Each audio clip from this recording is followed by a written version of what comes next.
Hello दोस्तों, आज हम करेंगे मैथ के महत्वपूर्ण प्रश्न को हल।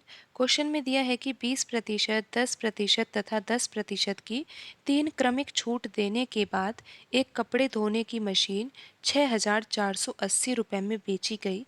तदनुसार उस मशीन का आरंभिक अंकित मूल्य कितना था?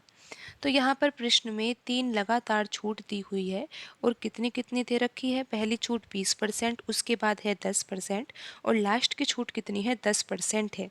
तो 3 क्रमिक छूट देने के बाद वस्तु की जो कीमत है, यानी कि जो कपड़े धोने की मशीन की कीमत है, वो कितनी हो जाती है? 6,480 रुपये हो जाती है। तो हमें यहाँ पर ये ज्ञात करना है कि वस्तु का अंकित मूल्य कितना था। तो यहाँ पर आप लिख सकते हो मार्केट प्राइस यानी कि अंकित मूल्य, और यहाँ पर आप लिख सकते हो सेलिंग प्राइस यानी कि विक्रय मूल्य। तो यहाँ पर जो पहली छूट दी हुई है वो 20% दी हुई है, और 20% को अगर हम भिन्न में लिखें तो ये आएगा 20/100, और जब हम इसको काटेंगे तो यहाँ पर आएगा ये 1/5 के बराबर। तो अब आपको यहाँ पर 1/5 से क्या समझना है? यहाँ पर जो ये 5 है इसको हम क्या मान रहे हैं? अंकित मूल्य मान रहे हैं। 5 रुपये यहाँ पर हम अंकित मूल्य मान रहे हैं। तो 5 का 20% किसके बराबर होता है? 1 रुपये के बराबर होता है। अगर 5 रुपये अंकित मूल्य है और अंकित मूल्य पर 20% की छूट दी जाती है, तो यहाँ पर छूट कितने रुपए की दी जाती है? 1 रुपये की दी जाती है। जो यहाँ पर ऊपर लिखा हुआ है 1, इसी की हमें यहाँ पर छूट देनी है।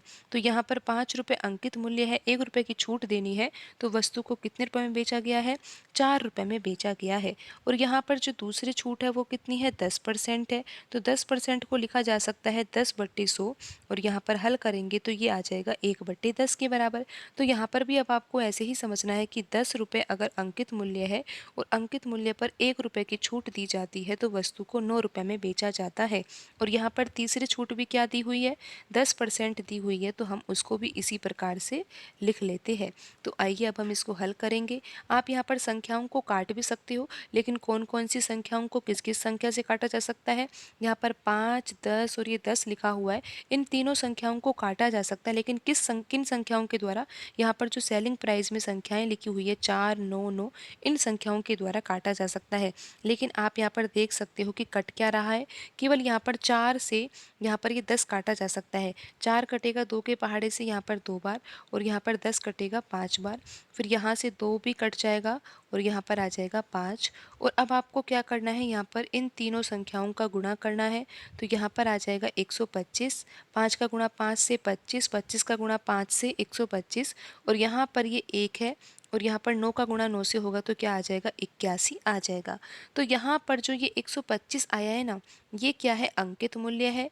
और ये जो 81 आया है ये क्या है? विक्रय मूल्य है। लेकिन आप यहाँ पर प्रश्न में देखिए, प्रश्न में क्या दे रखा है? ये 6,480 रुपये है, ये क्या है? ये विक्रय मूल्य है। तो यहाँ पर जो 81 है वो भी विक्रय मूल्य है। तो हम यहाँ पर अब क्या लिखेंगे? 81 यूनिट किसके बराबर है? 6,480 रुपये के बराबर है। तो यहाँ से जो 1 यूनिट की वैल्यू निकाली जाएगी वो किसके बराबर आएगी? 6,480/81। तो यहाँ पर जब हम हल करेंगे तो ये आ जाएगा किसके बराबर? 80 रुपये के बराबर आ जाएगा। तो 1 यूनिट की वैल्यू क्या है? 80 रुपये।